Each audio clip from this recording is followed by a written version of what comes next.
Ne m'abandonne jamais, Seigneur, mon Dieu. Ne sois pas loin de moi. Viens vite à mon aide, Seigneur. Au nom du Père et du Fils et du Saint-Esprit, Amen. le Seigneur soit avec vous. Et avec votre esprit. Nous voici ensemble pour cette célébration du jour. Nous voulons louer le nom du Seigneur comme d'habitude.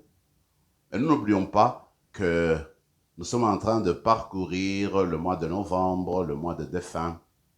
Et chaque célébration que nous ferons dans notre paroisse, nous porterons les personnes de nos familles, nos amis que nous avons aimés, qui nous ont déjà précédés et que nous avons mentionnés dans notre cahier paroissial. Alors, c'est avec cette intention-là que nous allons célébrer la messe de ce matin et les autres messes qui viendront certainement tout au long de ce mois. Commençons par nous tourner vers le Dieu miséricordieux pour reconnaître nos manquements. Je confesse à Dieu Tout-Puissant, je reconnais devant vous, frères et sœurs, que j'ai péché en pensée, en parole, par action et par omission. Oui, j'ai vraiment péché. C'est pourquoi je supplie la bienheureuse Vierge Marie, les anges et tous les saints, et vous aussi, frères et sœurs, de prier pour moi le Seigneur notre Dieu. Que Dieu Tout-Puissant nous fasse miséricorde, qu'il nous pardonne nos péchés et nous conduise à la vie éternelle. Amen. Seigneur, prends pitié. Seigneur, prends pitié. Ô Christ, prends pitié. Ô Christ, prends pitié. Seigneur, prends pitié. Seigneur, prends pitié. Prions le Seigneur.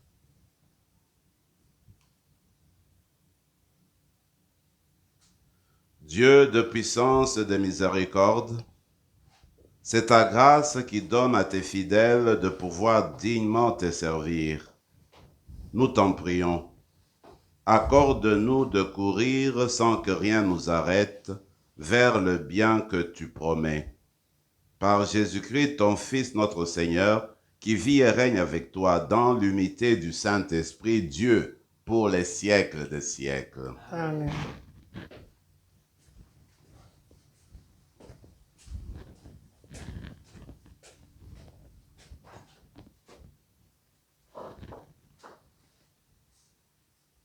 De la lettre de Saint Paul apôtre aux Philippiens.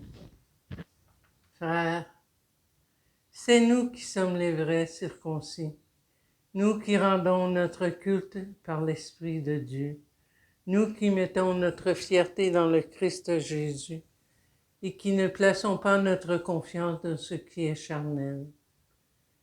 J'aurais pourtant, moi aussi, des raisons de placer ma confiance dans la chair. Si un autre pense avoir des raisons de le faire, moi, j'en ai bien davantage. Circoncis à 8 jours de la race d'Israël, de la tribu de Benjamin, hébreu, fils d'hébreu. Pour l'observance de la loi de Moïse, j'étais pharisien. Pour ce qui est du zèle, j'étais persécuteur de l'Église. Pour la justice que donne la loi, j'étais devenu irréprochable. Mais tous ces avantages que j'avais, je les ai considérés à cause du Christ comme une perte. Oui, je considère tout cela comme une perte, à cause de ce bien qui dépasse tout, la connaissance du Christ Jésus, mon Seigneur. Parole du Seigneur. Nous rendons grâce à Dieu. Joie pour les cœurs qui cherchent Dieu. Joie pour les cœurs qui cherchent Dieu. Chantez et jouez pour lui. Redites sans fin ses merveilles. Glorifiez-vous de son nom très saint. Joie pour les cœurs qui cherchent Dieu. Joie pour les cœurs qui cherchent Dieu. Cherchez le Seigneur et sa puissance. Recherchez sans trêve sa face. Souvenez-vous des merveilles qu'il a faites, de ses prodigues, des jugements qu'il prononça. Joie pour les cœurs qui cherchent Dieu. Vous, la race d'Abraham, son serviteur, les fils de Jacob qu'il a choisis. Le Seigneur, c'est lui notre Dieu. Ses jugements font loi pour l'univers. Joie pour les cœurs qui cherchent Dieu. Alléluia, Alléluia. Venez à moi, vous tous qui peinez sur le poids du fardeau, dit le Seigneur. Et moi aussi, je vous procurerai le repos. Alléluia.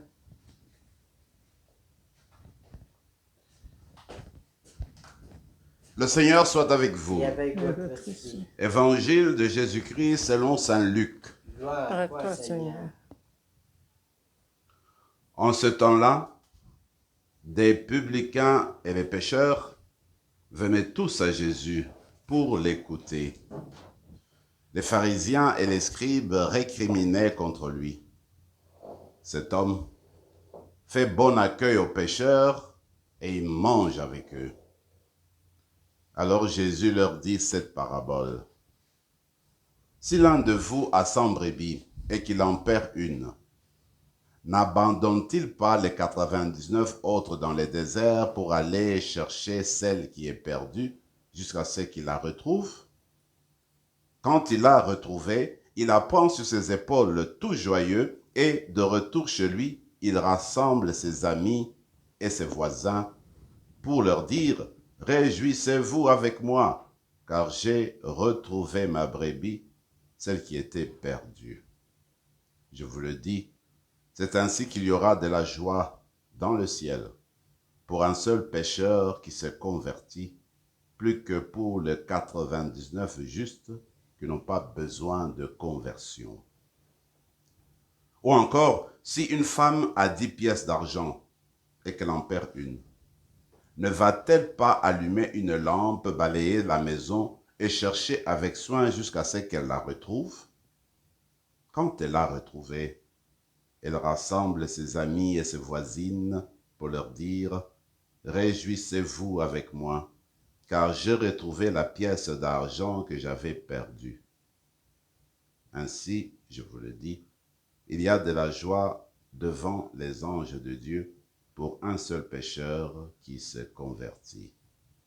Acclamons la parole de Dieu. Louange à toi, Seigneur Jésus.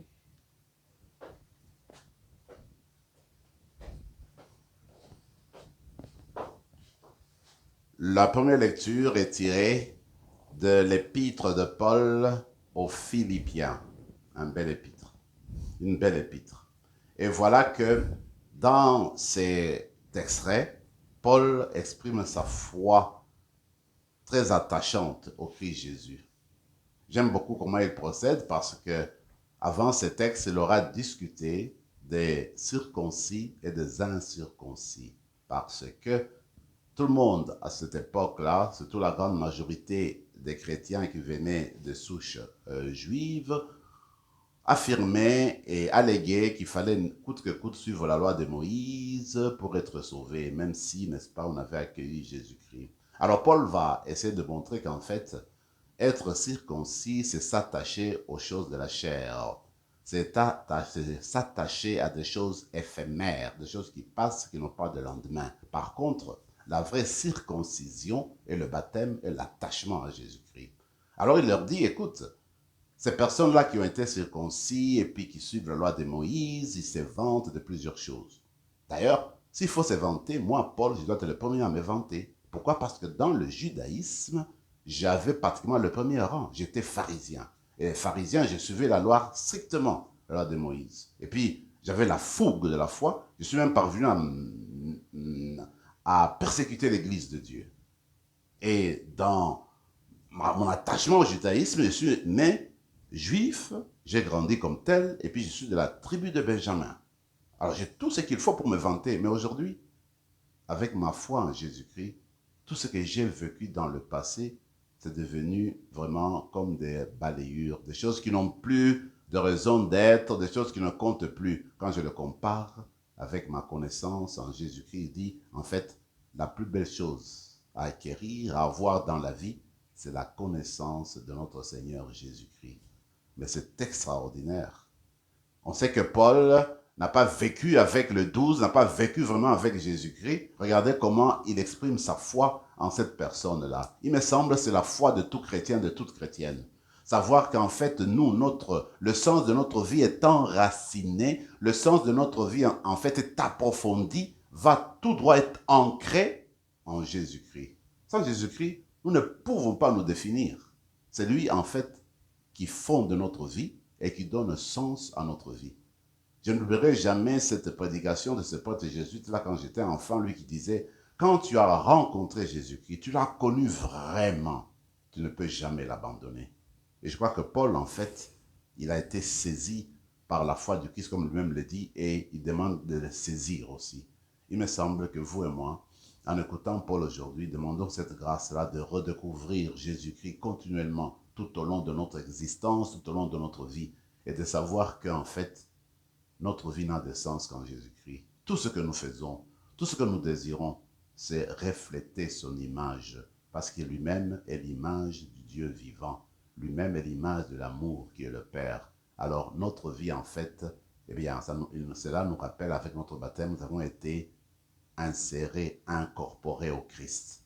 Ainsi donc, vivons et cherchons toujours à grandir dans cette foi au Christ, dans cet attachement au Christ. Et comme Paul, cherchons à connaître Dieu tout au long de notre existence, cherchons à grandir dans la connaissance de Jésus-Christ qui est notre Seigneur. L'évangile, nous le connaissons très bien, mais aujourd'hui, en réfléchissant, je me suis dit, mais en fait, cet évangile peut venir nourrir notre souci de missionnaire, parce qu'aujourd'hui, on parle tellement de la mission dans l'Église. Aujourd'hui, on rappelle à tout baptisé que, bon, tout baptisé est missionnaire. Moi, je me suis dit, quand on regarde ce que Jésus nous raconte, regardez ces bergers-là qui avaient 100 brebis. Il en perd une. Il peut se dire, écoutez, bon, elle va disparaître, c'est là, je regarde mes 99, c'est assez suffisant, c'est bon.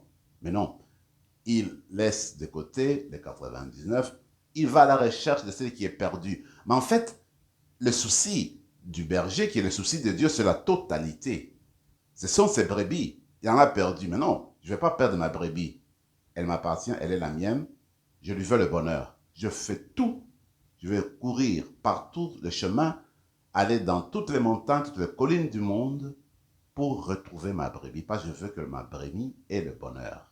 Alors il me semble que notre mission à nous doit refléter celle du Père, celle de Jésus. Quel est notre souci? Notre souci, ce n'est pas vouloir que les gens viennent avec nous dans l'église, il y a cela, d'accord, mais le souci, c'est que les gens aient le bonheur, qu'il y ait le salut, parce qu'ils appartiennent à Dieu. Alors c'est question de le faire redécouvrir cet amour de Dieu, ce salut que Dieu le tend, c'est le faire redécouvrir que Dieu les attend toujours, que Dieu les aime, qui sont les enfants du Père. En fait, le souci, c'est quoi? Le souci, c'est la totalité, parce que Dieu veut avoir toute l'humanité, il veut avoir tous les hommes et toutes les femmes de la terre entrer, n'est-ce pas, dans son sein, dans son royaume. Voilà le sens de la mission, que nous sommes appelés à faire comme le brebis, comme le berger, je veux dire, le berger qui va à la recherche de la brebis égarée. C'est la même idée, la même logique dans la deuxième parabole de la femme qui perd une pièce d'argent dans la maison. Il faut tout balayer, tout chercher, tout mettre de côté, déranger tout, en vue d'avoir la pièce. Et ce qui arrive, encore une fois, c'est le souci missionnaire. On met tout en branle pour trouver une pièce. Même si ce n'est pas 1000 pièces, mais une pièce. Pour dire encore une fois qu'on tient à chaque être humain, parce que le Père tient à chaque être humain. Et la mission consiste à faire redécouvrir l'amour du Père pour chaque être humain. C'est cela la mission, en fait, que les personnes arrivent à redécouvrir le Christ, à redécouvrir le Père. Et je termine avec cet appel à la joie qu'on trouve dans les deux paraboles. Comme pour dire, souvent on ne parle pas de la joie de Dieu, on n'en parle pas beaucoup, n'est-ce pas, de l'allégresse qu'on peut trouver chez les anges dans le ciel. En fait, le ciel, c'est le bonheur, il y a la joie. Alors le Seigneur dit, en fait, le berger, quand il a retrouvé la brebis égarée, la femme, quand elle a retrouvé la pièce égarée, eh bien, c'est débordement de joie. Alors il appelle les voisins, tout le monde venait, on va chanter, on va danser, on va manger, parce que la brebis perdue, la pièce perdue, est retrouvée. Alors, il me semble que quand nous retournons vers Dieu, Dieu se réjouit, Dieu veut de nous. Et il y a la joie au ciel qui entoure les anges, qui entoure les personnes qui nous ont précédés. Il y a la joie dans le cœur de Dieu quand il nous embrasse, quand nous faisons le retour à la maison, quand nous nous convertissons. Alors dans la célébration d'aujourd'hui, cherchons la même joie autour de nous. comme nous disait le pape dans sa première exhortation, il dit il ne faudrait pas qu'on vive comme des chrétiens, n'est-ce pas, avec des visages renfrognés, toujours comme si on était en deuil. Mais on doit vivre dans la joie de l'évangile, c'est-à-dire que nous sommes appelés au salut, nous savons que nous sommes aimés du Père. Nous savons que le Père est toujours à notre recherche, si nous sommes la brebis égarée, le Père est toujours là, il veut notre retour. Donc on peut dire que nous sommes entourés de l'amour éternel du Père. Donc on devrait avoir une joie profonde en nous. Et c'est cette grâce-là que nous allons demander aussi dans la célébration d'aujourd'hui. Que l'Eucharistie vienne nourrir notre attachement au Christ, que l'Eucharistie vienne nourrir et donner de l'élan à la mission qui est la nôtre aujourd'hui, c'est de faire connaître le bonheur, l'amour qui nous vient de Dieu le Père, l'amour qui est adressé à tout être humain. Amen.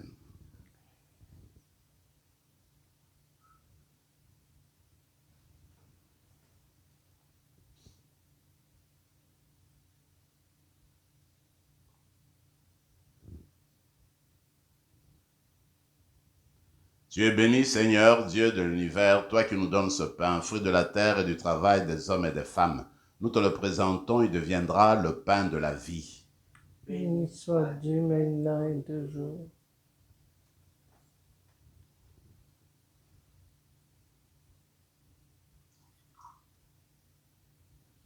Comme c'est au sommet le vin pour le sacrement de l'Alliance, puissions-nous être unis à la dignité de celui qui a pris notre humanité. Tu es béni, Seigneur, Dieu de l'univers, toi qui nous donnes ce vin, fruit de la vigne et du travail des hommes et des femmes. Nous te le présentons, il deviendra le vin du royaume éternel. Béni soit Dieu maintenant et toujours. Humbles et pauvres, nous te supplions, Seigneur, accueille-nous. Que notre sacrifice en ce jour trouve grâce devant toi. Lave-nous de nos fautes, Seigneur, purifie-nous de nos péchés. Prions ensemble, mes frères et mes sœurs, au moment d'offrir le sacrifice de toute l'Église. Pour la gloire de Dieu et le salut du monde. Seigneur, que ce sacrifice devienne pour toi une offrande pure, et pour nous le don généreux et saint de ta miséricorde.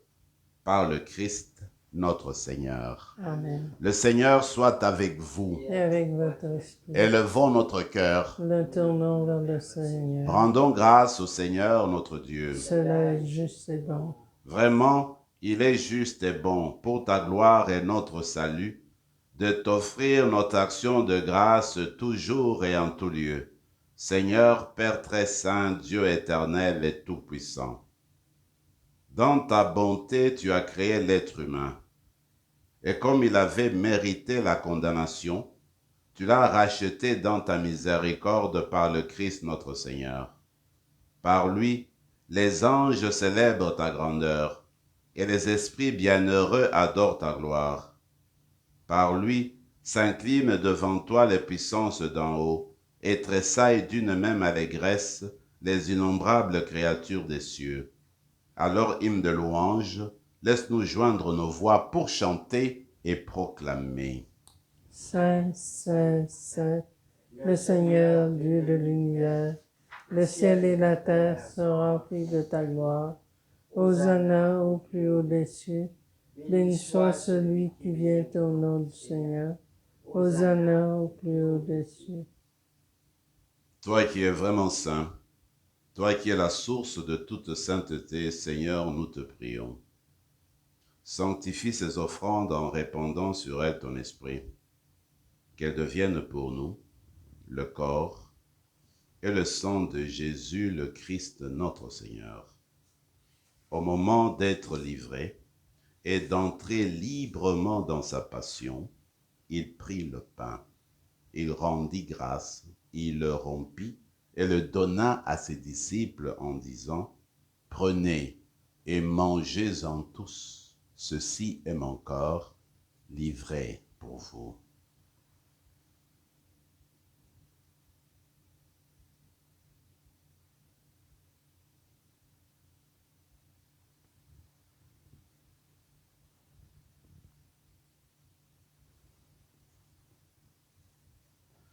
De même, après le repas, il prit la coupe.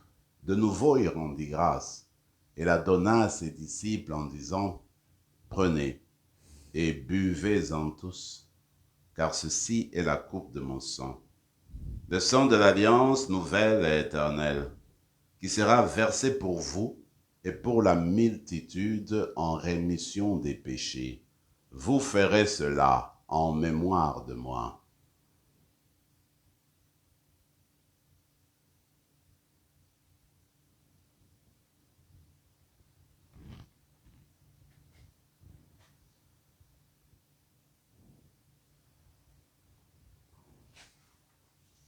Acclamons le mystère de la foi. Quand nous mangeons ce pain mu à cette coupe, nous annonçons ta mort, Seigneur ressuscité, et nous attendons que tu viennes. En faisant ainsi mémoire de la mort et de la résurrection de ton Fils, nous t'offrons, Seigneur, le pain de la vie et la coupe du salut. Et nous te rendons grâce, car tu nous as estimés dignes de nous tenir devant toi pour te servir. Humblement, nous te demandons qu'en ayant part au corps et au sang du Christ, nous soyons rassemblés par l'Esprit Saint en un seul corps. Souviens-toi, Seigneur, de ton Église répandue à travers le monde. Fais-la grandir dans ta charité en union avec notre pape François, notre évêque Marcel et tous les évêques, les prêtres et les diacres. Souviens-toi aussi de nos frères et sœurs qui se sont endormis dans l'espérance de la résurrection. Et souviens-toi de manière spéciale de toutes nos sœurs, de tous nos frères qui nous ont précédés et que nous avons mentionnés dans notre document, notre cahier paroissial. Et souviens-toi aussi de tous ceux qui ont besoin de ta miséricorde, de tous les défunts. Accueille-les dans la lumière de ton visage. Sur nous tous, enfin, nous implorons ta bonté. Permets qu'avec la Vierge Marie, la bienheureuse Mère de Dieu, avec Saint Joseph, son époux, les apôtres, Saint Rémy, et tous les saints qui ont fait ta joie au long des âges, nous ayons part à la vie éternelle, et que nous chantions ta louange et ta gloire par ton Fils Jésus, le Christ.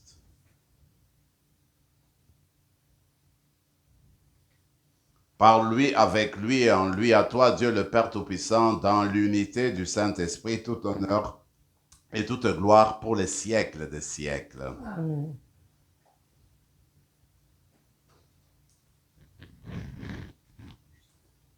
Unis dans le même esprit, nous pouvons dire avec confiance la prière que nous avons reçue du Sauveur.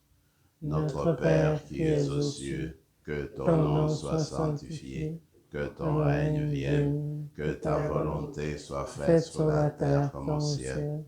Donne-nous aujourd'hui notre pain de ce jour. Pardonne-nous nos offenses comme nous pardonnons aussi à ceux qui nous ont offensés. Et ne nous laisse pas entrer en tentation, mais délivre-nous du mal. Délivre-nous de tout mal, Seigneur, et donne la paix à notre temps. Soutenus par ta miséricorde, nous serons libérés de tout péché, à l'abri de toute épreuve, nous qui attendons que se réalise cette bienheureuse espérance, l'avènement de Jésus-Christ, notre Sauveur. C'est à toi qu'appartient, règne la puissance et la gloire pour les siècles des siècles. Seigneur Jésus-Christ, tu as dit à tes apôtres, je vous laisse la paix, je vous donne ma paix. Ne regarde pas nos péchés, mais la foi de ton Église, pour que ta volonté s'accomplisse, donne-lui toujours cette paix, et conduis-la vers l'unité parfaite, toi qui vis et règnes pour les siècles des siècles. Amen. Que la paix du Seigneur soit toujours avec vous. Et avec votre esprit. Agneau de Dieu, Qui enlève le péché du monde, prends pitié de nous.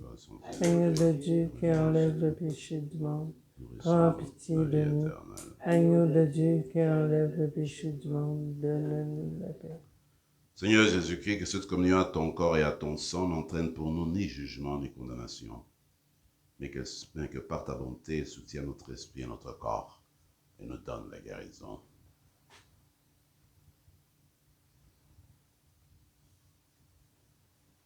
Voici le Christ, le sens de notre vie. Il est l'agneau de Dieu, celui qui enlève les péchés du monde. Heureux les invités au repas des noces de l'agneau.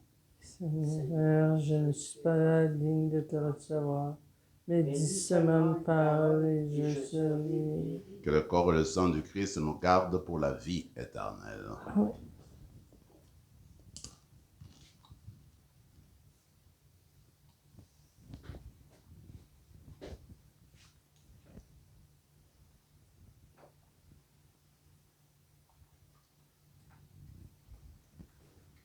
Le corps du Christ. Amen. Le corps du Christ.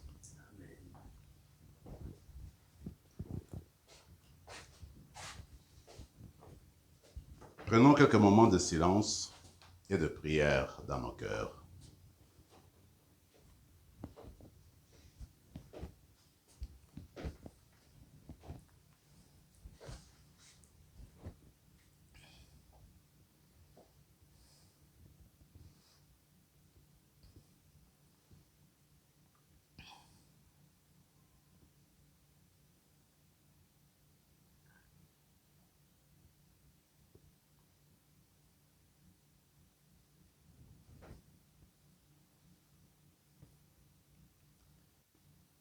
Tu apprends, Seigneur, le chemin de la vie. Devant ta face, débordement de joie. Prions encore le Seigneur. Nous t'en prions, Seigneur, augmente en nous la force de ton action, afin que, renouvelés par les sacrements du ciel, nous soyons préparés par ta grâce à recevoir les biens qu'ils promettent par le Christ, notre Seigneur. Amen. Le Seigneur soit avec vous. Et avec votre esprit. Et que Dieu Tout-Puissant vous bénisse, le Père, le Fils et le Saint-Esprit. Allez dans la paix du Christ. Rendons grâce à Dieu.